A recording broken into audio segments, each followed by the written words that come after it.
Madame, Monsieur, bonsoir. Voici les titres que nous allons développer dans ce journal. Arrivés à Lyon cet après-midi, des premiers réfugiés venant de Macédoine. 2 autres avions devraient atterrir dans la soirée. Au total, 307 Albanais pris en charge d'abord par des foyers d'accueil. En Macédoine et en Albanie, le flot des réfugiés continue de prendre de l'ampleur. 35 000 nouveaux arrivants sont attendus dans les jours qui viennent à la frontière avec l'Albanie. Après la démission de Philippe Séguin, les ténors de la droite appellent à une liste d'union et tendent la main au centre. François Bayrou fait ce soir une réponse en demi-teinte. Jean-Pierre Chevènement donne le coup d'envoi de la réforme de la police parisienne avec pour objectif une police de proximité et d'accueil. Et puis du cinéma avec la sortie mercredi prochain du film de Chris Menges, The Lost Son, un film qui dénonce les réseaux de pédophilie. Daniel Auteuil y joue le rôle d'un détective privé. C'est la première fois qu'il joue en anglais. Daniel Auteuil est l'invité de ce journal. Good evening. Ouvrons cette édition avec l'arrivée cet après-midi à Lyon d'un premier groupe de réfugiés venant de Macédoine. 2 autres vols militaires devraient dans les heures qui viennent permettre à quelques 307 personnes au total de trouver en France une terre d'accueil. Ces familles, composées en partie d'enfants en bas âge, seront dans un premier temps réparties dans des foyers. Elsa Margou, Olivier Robert. Le premier avion s'est posé avec plus de 2 heures de retard. Certains l'attendaient depuis 8 heures ce matin pour voir arriver leurs parents ou amis. Parmi les 149 premiers réfugiés officiellement accueillis par la France, des familles, beaucoup d'enfants et déjà la nostalgie de leur pays. Triste arrivée pour beaucoup qui guettaient leurs proches sans trop oser y croire, il faudra attendre l'avion suivant. Dans le terminal qui leur a été spécialement affecté, les réfugiés se reposent du voyage mais aussi des 3 éprouvantes semaines qu'ils viennent de vivre. Plusieurs des réfugiés sont stressés. Ils ont vu beaucoup de choses. Beaucoup de la violence au Kosovo, puis de la violence en Macédoine aussi. Est-ce que vous-même, vous gardez espoir de rentrer au Kosovo? Oui, bien sûr. Ça, c'est notre plus grand espoir. Et on espère qu'en rentre au Kosovo la plus vite possible. Un geste d'amitié pour accompagner l'inévitable déracinement. 90 bénévoles de la Croix-Rouge ont offert un repas et des vêtements aux réfugiés et surtout un peu de réconfort. Il y a sur place des équipiers secouristes qui ont été formés, qui ont été sensibilisés au soutien psychologique pour avoir l'attitude juste, délicate vis-à-vis de personnes en souffrance psychique. Mais déjà, il faut repartir. Les 8 centres d'hébergement de Lyon seront leur premier toit après des semaines passées dans les camps macédoniens. Certains d'entre eux, théoriquement tous, ont de la famille en France. Et donc le temps qu'on mette ces 2 familles ensemble, ça prend quelques jours. Et puis si certains ne retrouvent pas leur famille kosovarde en France, eh bien les familles françaises qui se seront proposées, qui sont autour dans la région de Lyon, viendront les voir et on essaiera de les mettre dans les familles. Pour les réfugiés, le plus dur ne sera sans doute pas d'oublier les souffrances des dernières semaines. Leur crainte, c'est de devoir se résigner à oublier leur pays. C'est selon des critères simples, précis, que ces Albanais chassés du Kosovo ont trouvé refuge en France. Depuis ce matin, les derniers préparatifs sur place en Macédoine pour ce nouvel exil où se mêlent le soulagement et le désespoir de l'éloignement. Valérie Fournier, Frédéric Pasquette. La séparation plus cruelle que l'exil. Pour ces Kosovars, d'habitude si fiers, si dignes, n'exprimant jamais aucune plainte sur leur sort. Mais il s'agit de l'éclatement d'une famille qui met en colère le consul de France. Alors ils sont déchirés, maintenant on fait quoi? Là je suis pas content, vraiment il y a des désistements. Il réussira à les faire monter dans le premier avion.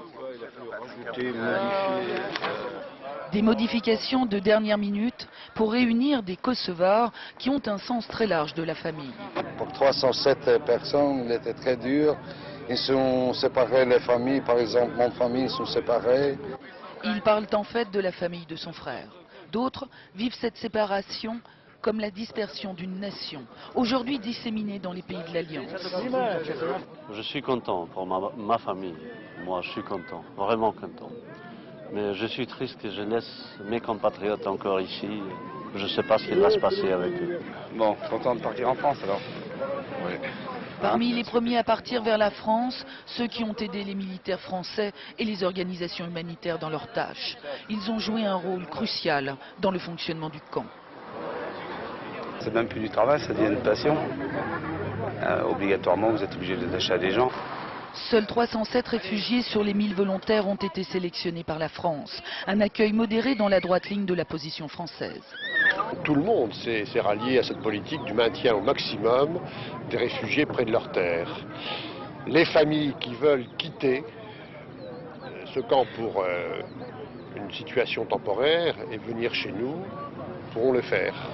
D'autres départs sont prévus la semaine prochaine. Peut-être seront-ils mieux organisés. Les vols d'aujourd'hui ont eu beaucoup de retard. Tout ce retard est dû à la lenteur administrative des organisations humanitaires chargées ici d'enregistrer le départ de chaque réfugié.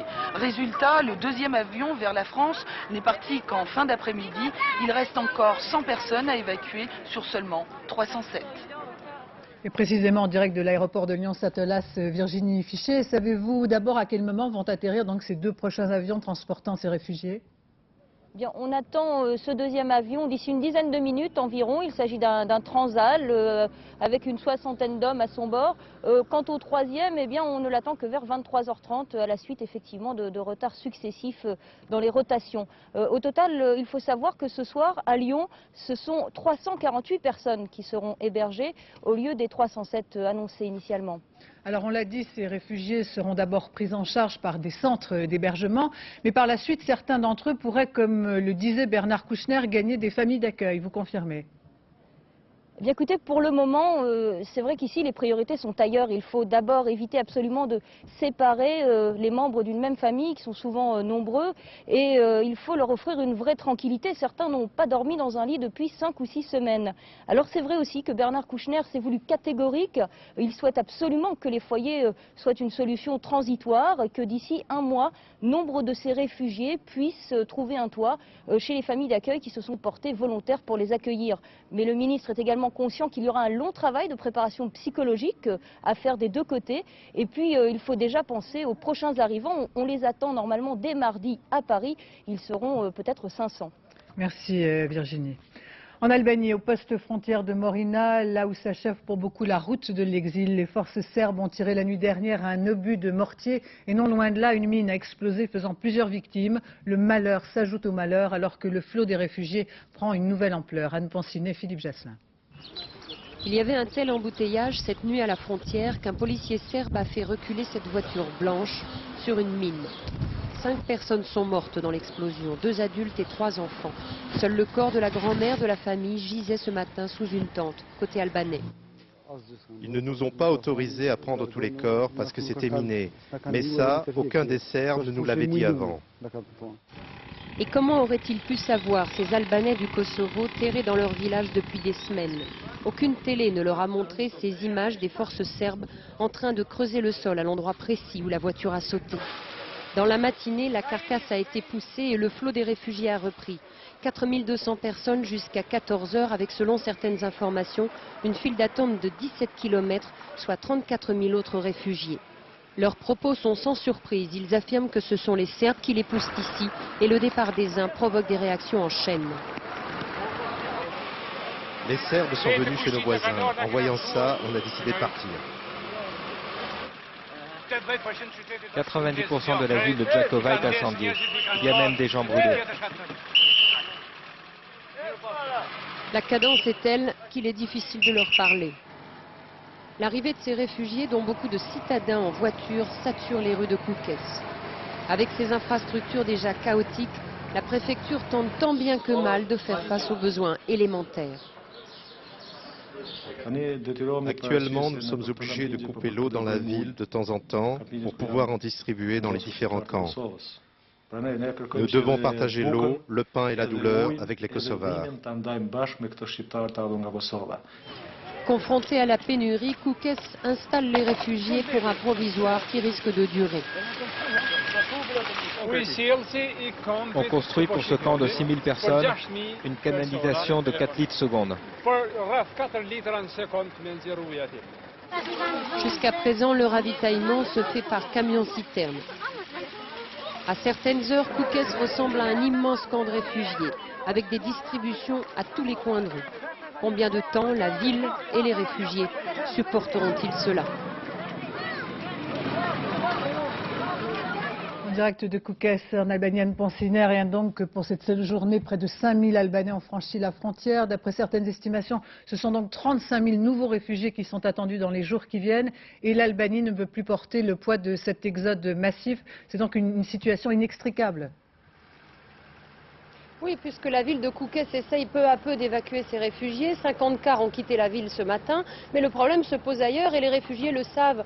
Ils ont entendu dire que les voitures sans plaque en provenance du Kosovo n'arrivent plus à rentrer dans Tirana.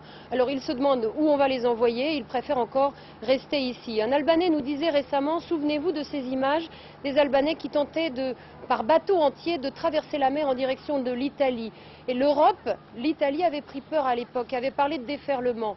Et cet homme nous disait, à l'époque, il s'agissait de quelques dizaines de milliers d'Albanais pour des millions d'Italiens. Aujourd'hui, nous, les Albanais, disait-il, nous recevons des centaines de milliers de personnes alors que nous ne sommes que quelques millions. Et c'est pour ça qu'ils ont besoin d'aide. Et lorsqu'ils parlent d'aide, ils demandent une aide lourde.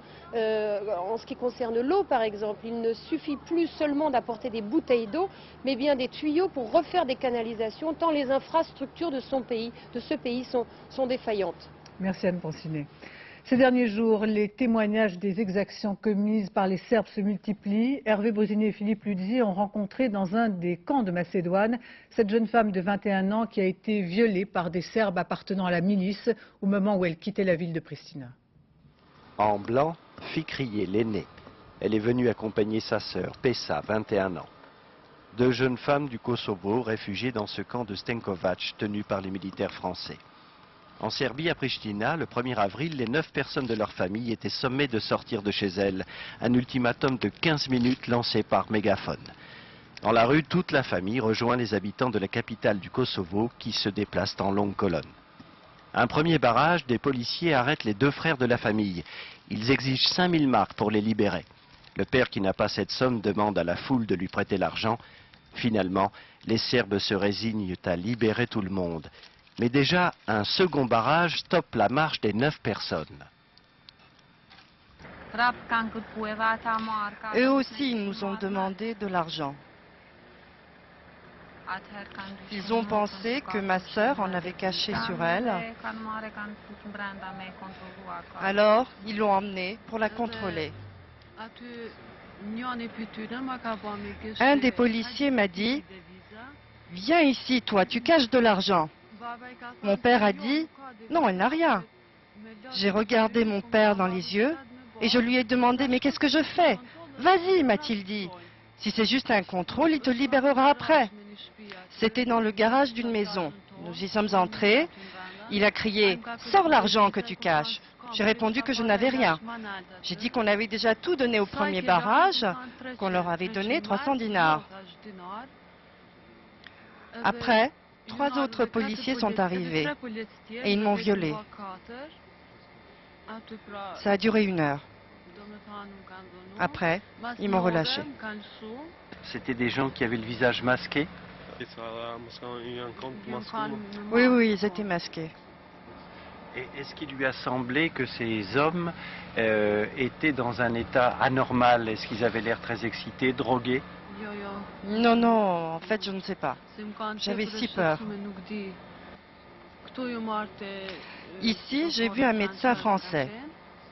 Il m'a examiné et il m'a dit « On va faire une analyse pour un test de grossesse. »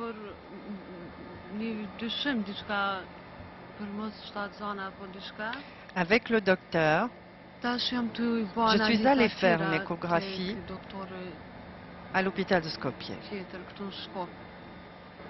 Est-ce qu'elle pense que ce qui lui est arrivé a pu arriver aussi à beaucoup d'autres femmes là-bas au Kosovo? Oui, je le pense. J'ai su que c'était déjà arrivé à beaucoup de femmes. Et puis elles sont reparties avec le jeune médecin français qui les a prises en charge. Lui seul partage le secret de cette blessure que le reste de la famille ignore. Ces dernières 24 heures, les opérations militaires de l'OTAN sont montées en puissance. De nombreuses explosions à Pristina au Kosovo, plusieurs usines touchées dans les environs de Belgrade, dont l'une pourrait être à l'origine d'une sévère pollution pour la population. Le point avec François Cornet.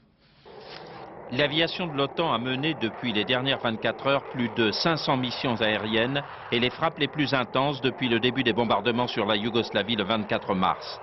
Les bombes et les missiles ont touché une nouvelle fois ce complexe pétrochimique de Pančevo à 15 km au nord-est de Belgrade, provoquant un gigantesque incendie. La raffinerie, 2 usines pétrochimiques et des unités de production d'ammoniac et d'engrais azotés n'auraient été que partiellement détruits selon Belgrade, mais l'énorme nuage toxique poussé par le vent pourrait entraîner des risques d'intoxication. Les autorités médicales ont recommandé aux habitants de la région de se protéger les yeux et les voies respiratoires. Pendant ce temps, le dispositif militaire yougoslave au Kosovo, comme nous le montre aujourd'hui la télévision de Belgrade, campe sur ses positions défensives et attend de pied ferme, selon le commandant de la 3e armée, les soldats de l'OTAN. Ces unités de la 3e armée yougoslave au Kosovo s'élèveraient à 150 000 hommes.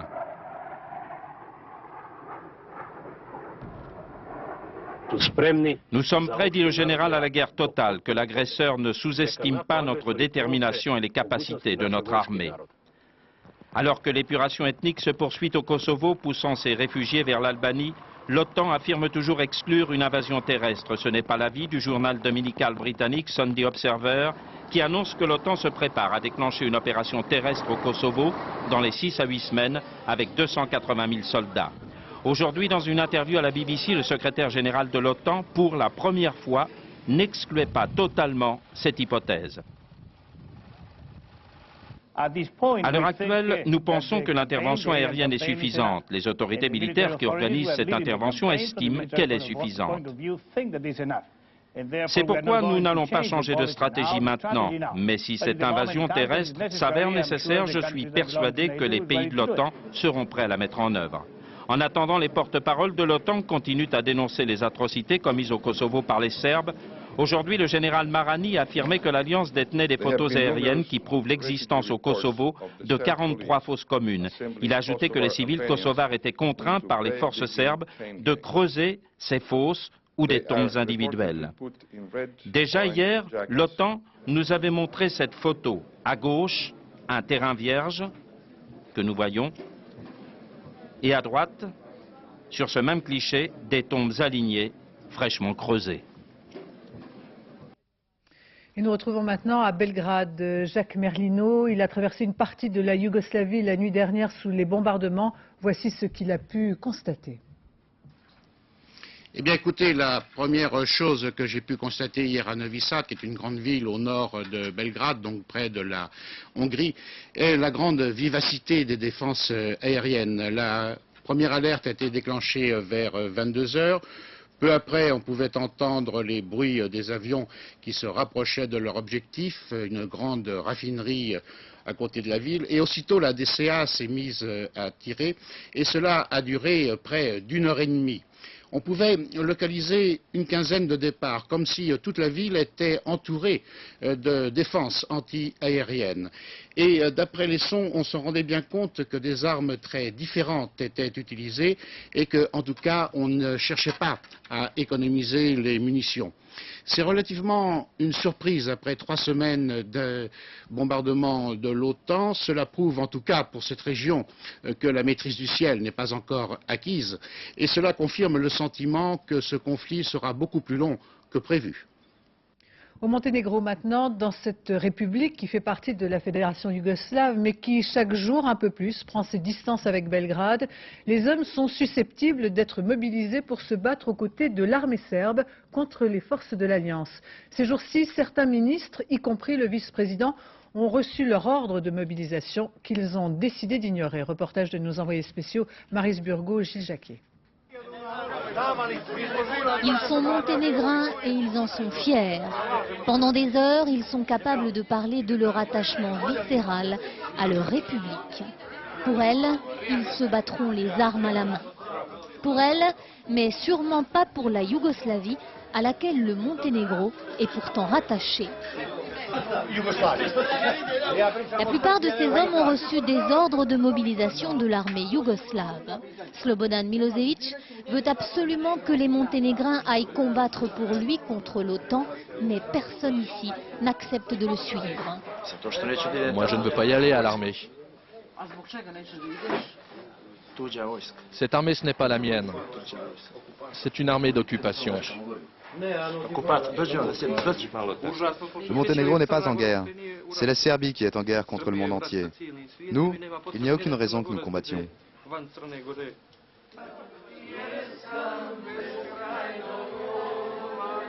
C'est donc en chantant qu'il refuse les ordres de M. Milosevic. À Cetinje, les hommes se sont organisés en comité de résistance pour empêcher les fédéraux d'emmener de force ceux qui sont en âge de combattre. Et ils ne sont pas les seuls à désobéir. Voj Djukanovic est ministre de l'Industrie du Monténégro. Lui aussi a reçu l'ordre de mobilisation. Un morceau de papier venu de Belgrade qu'il ne respecte pas. J'ai beaucoup ri quand je l'ai reçu, parce que je sais que cela vient d'un gouvernement fédéral illégal que le Monténégro ne reconnaît pas. Ce papier n'est rien pour moi. Ce n'est pas sérieux.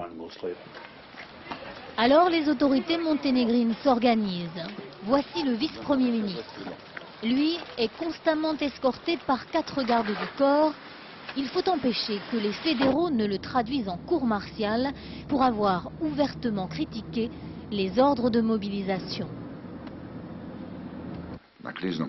Au bureau de crise, nous avons constaté qu'en Serbie, la mobilisation est moins importante. En fait, ils font ça ici au Monténégro pour paralyser le pouvoir civil.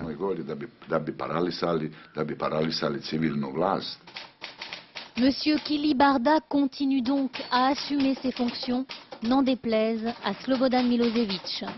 Malgré cette résistance d'une partie de la population civile, 25 000 Monténégrins ont accepté ces 3 dernières semaines d'être réservistes pour l'armée de Slobodan Milosevic. Cela montre bien que la République est aujourd'hui dangereusement divisée entre d'une part les partisans du leader serbe et d'autre part les fidèles du pouvoir en place. Et puis 12 membres de l'UCK qui auraient cherché refuge au Monténégro ont été arrêtés vendredi dernier, c'est du moins ce qu'indique la presse aujourd'hui. En France, l'effort de solidarité se poursuit. En fin de matinée, un convoi d'une quinzaine de camions transportant des vivres a quitté la région parisienne à destination de Marseille pour être ensuite acheminé ces vivres en Albanie et en Macédoine. Le président de la Croix-Rouge internationale avait fait exprès le déplacement. Auparavant, il s'était entretenu avec Jacques Chirac, se disant extrêmement satisfait du plein appui de la France. Christophe Kulikowski, Bruno Libertou. Les camions de l'espoir sont partis. 15 semi-remorques affrétées par la Croix-Rouge française, 300 tonnes de vivres destinées aux réfugiés du Kosovo. Mais avant leur départ, le président suisse du comité international de la Croix-Rouge était en visite sur le terrain. Cornelio Sommaruga, admiratif de l'élan de solidarité des Français. 1 million de colis, 10 000 tonnes de vivres récoltées, 10 000 tonnes qui devraient être acheminées dans les camps de réfugiés. Mais le problème pour la Croix-Rouge aujourd'hui, c'est l'accès même au Kosovo. Un accès toujours refusé par les Serbes, mais Cornelio Sommaruga ne désespère pas de convaincre le président Milosevic. Tout d'abord, je voudrais lui parler, je voudrais le rencontrer, je lui ai fait savoir déjà depuis 10 jours, j'ai eu l'occasion de le rencontrer dans le passé et je voudrais régler ça à son niveau. Pour l'instant, vous n'arrivez pas à le voir? Je ne l'ai pas encore vu. Il a refusé? Non. Vous allez le voir? J'espère. En attendant, 300 tonnes de vivres doivent être acheminées. Les chauffeurs, tous bénévoles, participent eux aussi à cette chaîne de solidarité et ce n'est pas la première fois. J'ai déjà fait il y a 10 ans un convoi sur l'Arménie, l'année d'après pour la Roumanie, après encore pour les Kurdes, donc je suis un peu habitué. Destination de ces camions, un entrepôt marseillais de la Croix-Rouge. De là, rapidement, les colis par avion ou par bateau arriveront dans les nombreux camps de réfugiés albanais ou macédoniens.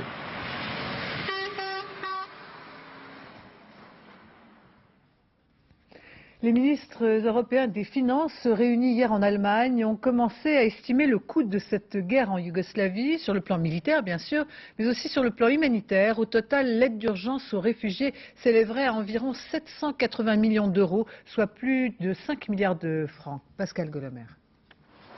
Quelle aide pour le Kosovo et surtout quel financement? Les 15 ministres de l'Union européenne ont fait le point sur ces questions ce week-end à Dresde. Les 15 qui ont à ce jour débloqué plus de 5 milliards de francs. La France, par exemple, chiffre son aide pour les réfugiés kosovars à 225 millions de francs. 75 millions de francs pour l'accueil des réfugiés en France et 295 millions de francs pour sa participation à l'aide européenne, soit au total 600 millions de francs. La France qui propose d'accorder un moratoire de 2 ans à la Macédoine et à l'Albanie pour le remboursement de leurs dettes, coût 1 milliard de francs pour l'ensemble des créanciers, européens ou non. Quant aux dépenses purement militaires, la France les évalue, pour elle seule, entre 250 et 300 millions de francs par mois, sans compter les munitions. Sa contribution au budget de l'OTAN, 450 millions de francs, n'a pas été revue à la hausse. L'OTAN, très évasif aujourd'hui, sur le montant de ses propres dépenses. La situation est compliquée parce que chaque pays, bien sûr, finance ses propres opérations. Au sein de l'Alliance, il y a une clé fixe pour les coûts en commun de l'Alliance, mais je dois dire qu'ils sont plutôt modestes par rapport à ce que les pays de l'Alliance financent sur le plan national. Aux États-Unis, par exemple, le Pentagone, par la voix de son porte-parole, a confirmé hier qu'il demanderait au Congrès une rallonge budgétaire de 6 milliards de dollars, 36 milliards de francs, 3 milliards de francs pour l'aide humanitaire, 33 milliards de francs pour les opérations militaires. Faut-il craindre enfin l'impact négatif de la crise des Balkans sur l'économie mondiale? Les indices boursiers, à New York, comme à Paris, sont à la hausse depuis les premières frappes. Voilà la réponse des marchés financiers. Quant à la Serbie, bombardée depuis 3 semaines, aucun expert n'a osé pour l'instant chiffrer le coût de la reconstruction. La crise au Kosovo est à l'évidence au cœur de la politique française et les Verts réunis en Congrès ont finalement voté une motion affirmant que l'intervention militaire au Kosovo devait être soutenue. Il aura fallu tout le talent de persuasion de Dominique Voynet et de Daniel Cohn-Bendit pour faire accepter ce qui pour certains militants était inacceptable. Alban Mikosi, Jean-Pierre Pasteur. 64 voix pour, 22 contre, et voilà les Verts qui affichent leur mutation. Ils soutiennent officiellement la poursuite des bombardements de l'OTAN. Décision symbolique après 2 jours de débats passionnés dans la salle et dans les couloirs. Non, mais non, parce que tu dis... On s'en fout. Alors, Dominique Voynet a dû user de toute son autorité et de la solidarité gouvernementale pour convaincre des délégués historiquement sceptiques. Aujourd'hui, ce ne sont pas les Verts qui ont changé, c'est la situation qui est différente. Ni Va-t-en-Guerre, ni Munichois, nous savons que, quelles que soient les réserves de chacun sur l'action armée en cours, son interruption signifierait à l'heure actuelle une victoire de la dictature de Milosevic. Dominique Voynet qui a aussi estimé qu'une intervention terrestre sera pratiquement inévitable. Position réfutée publiquement par la députée Marie-Hélène Aubert, qui s'est démarquée des positions adoptées par la direction du parti. Et moi, ça me gêne énormément que des Verts, et ils sont les seuls à le faire, même nos gouvernements ne le proposent pas, même Fischer ne le propose pas, proposent, eux, une intervention terrestre. Il ne faut pas se cacher derrière les mots, quoi qu'il arrive. Je ne comprends pas que des Verts proposent cela. L'électorat des Verts, selon les sondages, est cependant prêt à un engagement terrestre, une perspective qui réjouit Daniel Cohn-Bendit, qui veut aller plus loin et appelle la France à accueillir tous les soldats serbes qui voudraient déserter. 2 jours après la démission surprise de Philippe Séguin, les grands ténors de la droite se sont exprimés dans différents médias toute cette fin de journée. Édouard Balladur comme Nicolas Sarkozy appellent à une liste d'union de l'opposition. On attendait la réponse de François Bayrou. Elle n'est venue qu'en demi-teinte. Jeff Wittenberg. Nicolas Sarkozy veut que les choses aillent vite. Privé de tête de liste avec le départ de Philippe Séguin, le RPR et Démocratie Libérale devront avoir réglé la question dans la semaine qui vient. Ce soir, le président par intérim du mouvement gaulliste réitère sa proposition à l'UDF. Il faut, dit-il, une liste unique. Il y a 80% des électeurs de l'opposition qui veulent une liste d'union. Je considère que le devoir des responsables politiques, c'est de se comporter en responsable, de faire preuve de bon sens, d'écouter la voix populaire qui nous dit « vous êtes d'accord sur le fond, unissez-vous ». Alain Madelin est à l'unisson, jusqu'à présent numéro 2 de la principale liste d'opposition. Il lance à François Bayrou le même appel. Puisqu'il y avait affiché le fait que c'était Philippe Séguin l'obstacle, l'obstacle n'est plus là. Et les circonstances, aujourd'hui, à mes yeux, commandent de cette union la plus large de l'opposition. Donc peut-être que, enfin, l'offre publique d'union que nous avons lancée depuis le début va être entendue. C'est donc de sa réponse à lui que dépendra la formule retenue finalement par la droite aux élections européennes. Ce soir, François Bayrou est prêt à rebattre les cartes, mais il pose des conditions draconiennes. Pour se rasseoir à la table, Sarkozy, Madeleine, Bayrou, et pour faire la belote à 3, je ne suis pas intéressé. Si nous avons une vision commune, et s'ils sont capables de le dire et de sortir des faux-semblants dans lesquels on était, et s'ils sont capables de surcroît de faire en sorte qu'on se respecte à l'intérieur de l'opposition, alors je suis partisan de l'ouverture et du rassemblement. Grande manœuvre et petite réconciliation en perspective, un exercice que l'on a déjà pratiqué. La droite doit trouver une porte de sortie. Et puis pour sa part, Charles Pasqua a estimé qu'avec le départ de Philippe Séguin, la garantie gaulliste n'existe plus, jugeant que l'intérim assuré par Nicolas Sarkozy n'était pas bon. Ainsi donc, ce soir, chacun s'est exprimé, l'UDF est sorti de son silence, mais pour autant, on n'est pas beaucoup plus avancé car il n'y a pas eu de réponse à cette main tendue, Gérard Leclerc. Oui, écoutez, absolument, le suspense reste entier. D'un côté, le RPR en pleine épreuve fait un véritable forcing. Son président par intérim, Nicolas Sarkozy, en appelle de façon solennelle et presque pathétique à la responsabilité et au bon sens de l'UDF avec 3 arguments chocs. 1. L'Union répond à l'attente pressante des électeurs de l'opposition, 78% selon le sondage du jour. 2. RPR et UDF partagent les choix et la politique européenne de Jacques Chirac. Et puis 3. Les responsables des 2 formations ont déjà gouverné ensemble, donc comment ne pourraient-ils pas faire liste commune? Alors vous l'avez dit, en réponse, François Bayrou, sans fermer la porte, met les enchères vraiment très haut. Certes, il entend la demande d'union du peuple de droite, il la souhaite, mais surtout pas à n'importe quel prix. Et au nom de la clarté et de la cohérence, ce sera au prix fort pour le RPR. François Bayrou réclame un accord sur un projet fédéraliste englobant une défense européenne, une constitution européenne, voire un président européen, président de l'Europe, autant d'idées qui font frémir nombre de gaullistes. Et puis, histoire d'enfoncer le clou et de montrer qu'il n'a rien oublié des humiliations passées, le président de l'UDF martèle qu'il rejettera toute union bidon, les tripatouillages, les mensonges d'un allié RPR, aimablement qualifié au passage de champ de ruines. Alors en résumé, si union il doit y avoir, elle sera aux conditions de l'UDF, tant pis si les gaullistes doivent manger leur chapeau, et cela prendra un peu de temps quand le RPR voulait régler l'affaire dans les 3 ou 4 jours. L'union est un combat, disait-on autrefois à gauche, aujourd'hui à droite, c'est une bataille sans merci et à l'issue encore incertaine. Merci Gérard. Et puis ce sondage, la démission de Philippe Séguin est une bonne chose pour la gauche, selon 51% des Français. Sondage à paraître demain dans Le Parisien. C'est aujourd'hui que Jean-Pierre Chevènement a lancé sa grande réforme de la police parisienne avec pour objectif donner aux citoyens une police de proximité et d'accueil. Le détail de ce réaménagement des forces de police dans la capitale, Joël Bruandet, France Vaillant.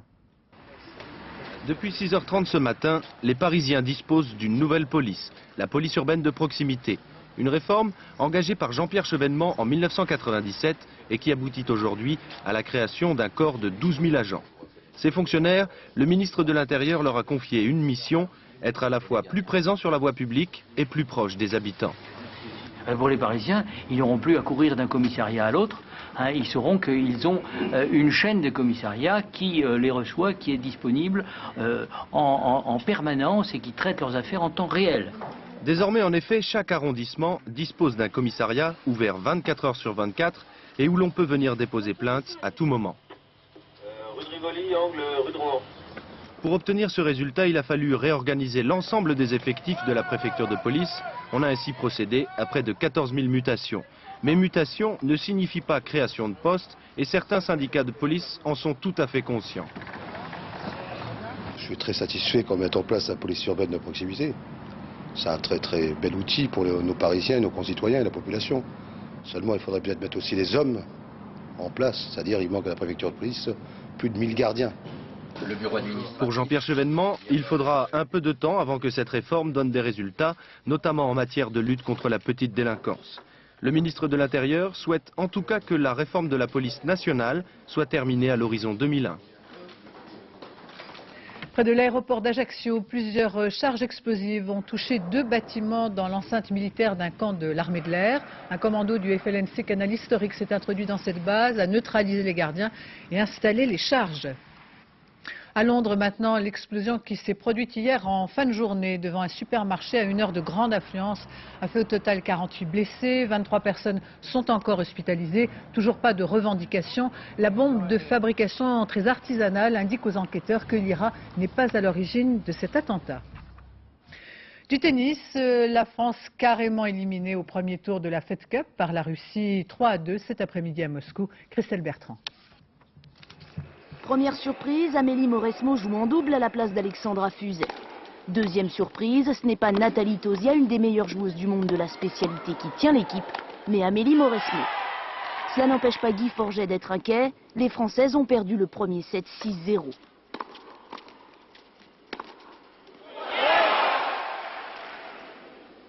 Makarova et Likoptseva ont pris de vitesse les deux Françaises.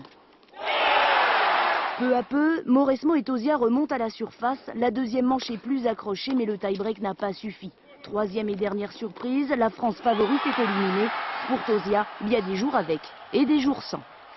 J'ai pas bien joué ce week-end, voilà, ça arrive. Il y a des week-ends où on joue bien, d'autres où on joue moins bien. C'est une énorme déception pour l'équipe de France qui s'est fait battre par les Russes qui jouaient sans Kournikova, la meilleure joueuse de l'équipe. Le très beau roman de Frison Roche, Premier de cordée, a été adapté pour la télévision et c'est à partir de demain soir que France 2 diffusera ce téléfilm dont la réalisation constitue en soi un véritable défi puisque les équipes ont travaillé en haute montagne. Dominique Barouche. Tu descends, c'est un ordre. La corde est trop courte, en dessous, le vide. Parfait. Passion et frisson, amour et mort, avec la montagne comme actrice principale.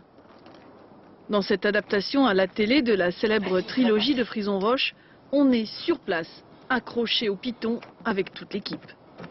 Le pari était osé. Une seule fois, il y a plus d'un demi-siècle, le cinéma avait réalisé Premier de cordée. Mais jamais on n'avait monté caméra et acteurs jusqu'à 4000 mètres comme aujourd'hui. Je ne prends pas de référence par rapport à ce film. Ce qui se passe, c'est qu'en 1943, eux, ils avaient le temps de faire les choses. Alors que maintenant, nous, on a des moyens techniques rapides, comme l'hélicoptère. Ces moyens coûtent cher, donc on a une pression par rapport au rendement que eux n'avaient pas à l'époque. Pour y arriver, la production a utilisé deux réalisateurs, l'un pour les plateaux, l'autre pour les scènes d'escalade. Malgré tout, danger. Ici, la chute d'un paquet de neige a failli emporter la doublure. Premier de cordée, c'est une histoire d'amour qui a mobilisé 20 guides pour 30 acteurs et 500 figurants. Et surtout, la montagne, la seule qui ne respecte jamais le scénario.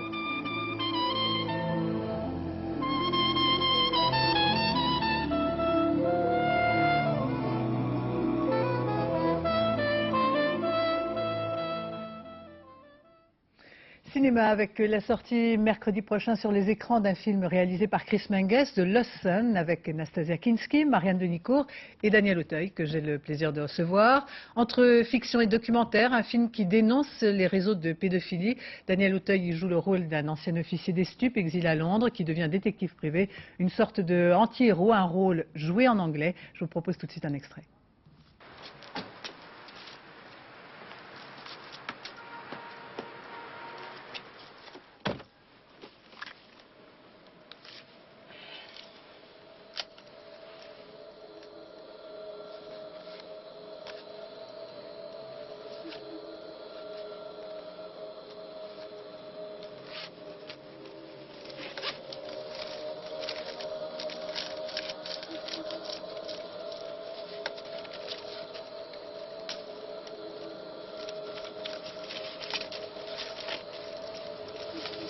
This one.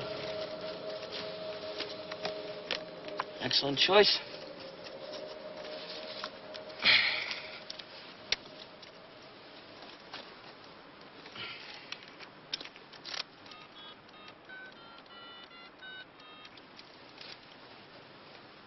Hello? Number 6. We're on our way.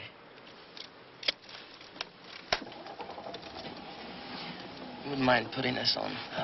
It's for your protection as well as ours. Now, can I suggest you lie down, Mr. Laherl? Daniel Auteuil, bonsoir. Est-ce qu'il faut avoir de la colère, de l'indignation pour entrer, pour accepter un rôle comme celui-ci, pour entrer dans ce rôle-là? Si vous voulez, c'est par la colère de Chris Menges que j'ai pu raconter et faire ce film. Si vous voulez, c'est une histoire qui ne pouvait pas se raconter sans ce genre de metteur en scène comme Ken Loach ou Mike Leigh, c'est-à-dire ce metteur en scène qui avait fait Un monde à part et où déjà à l'époque il dénonçait l'apartheid. C'est-à-dire que ces types qui sont capables à la fois, avec une grande pudeur, de pouvoir faire éclater cette violence-là, quoi. Bien sûr que forcément, cette colère et cette violence nous avons tous été enrobés par cette violence-là, et que ce film est sûrement le film le plus violent que j'ai jamais eu à faire jusqu'à présent, quoi. En effet. Et diriez-vous que c'est un film presque militant, et en tout cas que cette enfance maltraitée, violentée a une résonance en vous? Oui, c'est un film militant au sens large, et c'est vrai que moi je suis touché par, mais pas que par ça, je veux dire par là que l'enfance blessée, effectivement, est quelque chose qui me touche.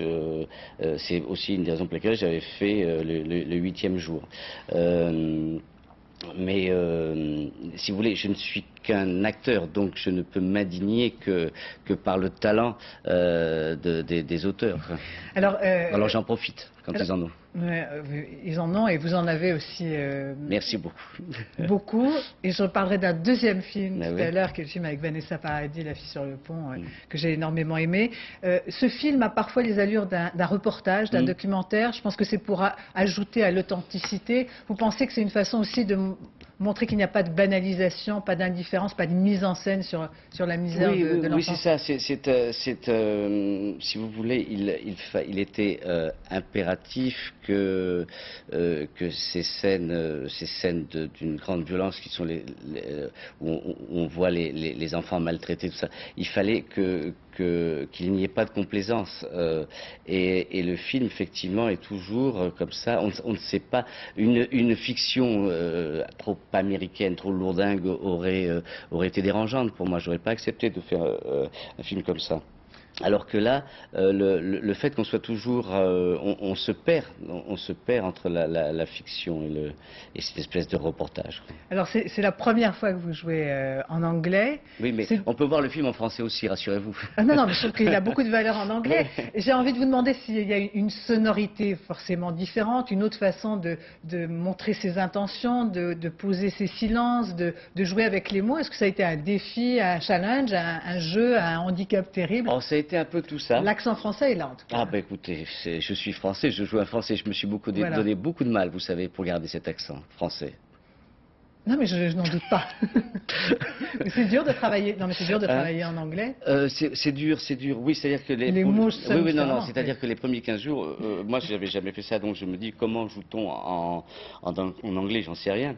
J'avais bien des camarades qui m'avaient dit c'est facile, vas-y, mais c'est pas si évident que ça. Et puis en fait, au bout d'une quinzaine de jours, jouer, que ce soit en anglais, en espagnol, c'est toujours pas, c'est jouer. Et que si vous voulez, ce qui compte, c'est les émotions. Et puis c'est pas un film tellement qui est axé sur la parole, c'est un film qui est axé sur l'action. Alors j'ai envie un peu de parler de vous, de votre jeu d'acteur. Je trouve que ces derniers temps, vous avez acquis une force, une puissance extraordinaire, et notamment dans ce film de Patrice Lecomte, Une fille sur le pont. Est-ce que vous avez l'impression d'être toujours en pleine évolution? Est-ce que c'est un compliment pour vous quand vous dites que vous êtes meilleur et que vous êtes en évolution?